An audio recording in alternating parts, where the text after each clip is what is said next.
بسم الله الرحمن الرحيم. ألف لام را تلك آيات الكتاب وقرآن مبين ربما يود الذين كفروا لو كانوا مسلمين ذرهم يأكلوا ويتمتعوا ويلههم الأمل فسوف يعلمون وما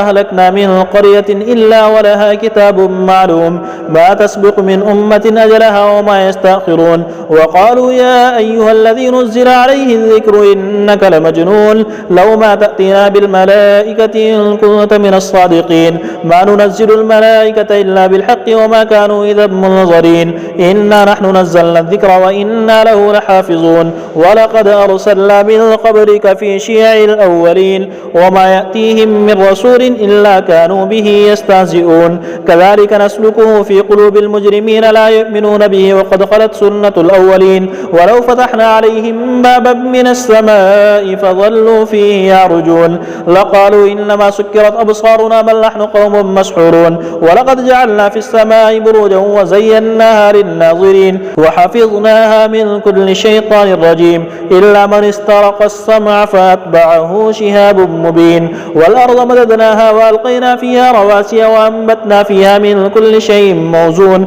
وجعلنا لكم فيها معايش ومن لستم له برازقين وإن من شيء إلا عندنا خزائنه وما ننزله إلا بقدر معلوم وأرسلنا الرياح لواقها فأنزلنا من السماء ماء فأسقيناكموه وما أنتم له بخازنين وإنا لنحن نحيي ونميت ونحن الوارثون ولقد علمنا المستقدمين منكم ولقد علمنا المستأخرين وإن ربك هو يحشرهم إنه حكيم عليم ولقد خلقنا الإنسان من صلصال من حمإ مسنون والجان خلقناه من قبل من نار السموم وإذ قال ربك للملائكة إني خالق بشرا من صلصال من حمإ مسنون فإذا سويته ونفخت فيه من روحي فقعوا له ساجدين فسجد الملائكة كلهم أجمعون إلا إبليس أبى أن يكون مع الساجدين قال يا إبليس ما لك ألا تكون مع الساجدين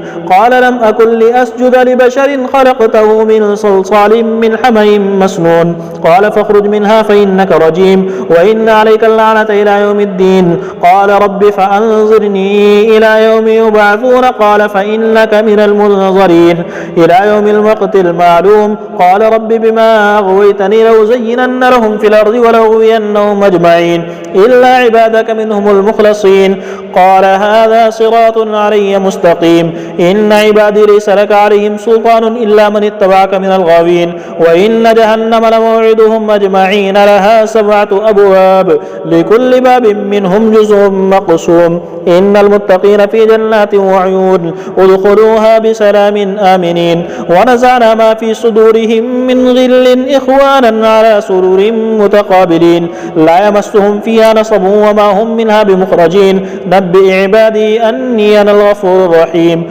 وأن عذابي هو العذاب الأليم ونبئهم عن ضيف إبراهيم إذ دخلوا عليه فقالوا سلاما قال إنا منكم وجلون قالوا لا توجل إنا نبشرك بغلام عليم قال بشرتموني على أن مسني الكبر فبما تبشرون قالوا بشرناك بالحق فلا تكن من القانطين قال ومن يقنط من رحمة ربه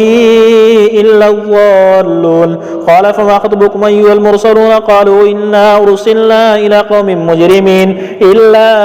آل لوط إنا لمنجوهم أجمعين إلا امرأته قدرنا إنا لمن الغابرين فلما جاء آل لوط المرسلون قال إنكم قوم منكرون قالوا بل جئناك بما كانوا فيه يمترون وآتيناك بالحق وإنا لصادقون فأسر بأهلك بقطع من الليل واتبع أدبارهم ولا يلتفت منكم أحد وامضوا حيث تؤمرون وقضينا إليه ذلك الأمر أن دابر هؤلاء مقطوع مصبحين وجاء أهل المدينة يستبشرون قال إن هؤلاء ضيفي فلا تفضحون واتقوا الله ولا تخزون قالوا ولم ننهك عن العالمين قال قال هؤلاء بناتي إن كنتم فاعلين لعمرك إنهم لفي سكرتهم يعمهون فأخذتهم الصيحة مشرقين فجعلنا عاليها سافلها وأمطرنا عليها حجارة من سجيل إن في ذلك لآيات للمتوسمين وإنها لبسبيل مقيم إن في ذلك لآية للمؤمنين وإن كان أصحاب الأيكة لظالمين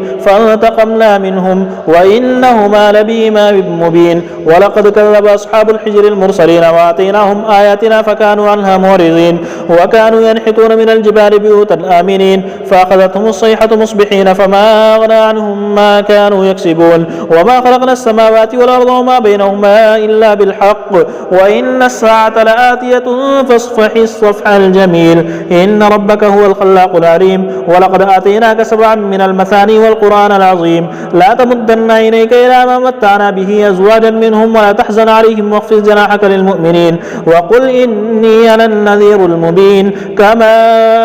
أنزلنا على المقتسمين الذين جعلوا القرآن عظيم فوربك لنسألنهم أجمعين عما كانوا يعملون فاصدع بما تؤمر وأعرض عن المشركين إنا كفيناك المستهزئين الذين يجعلون مع الله إلها آخر فسوف يعلمون ولقد نعلم أنك يضيق صدرك بما يقولون فسبح بحمد ربك وكن من الساجدين واعبد ربك حتى يأتيك اليقين.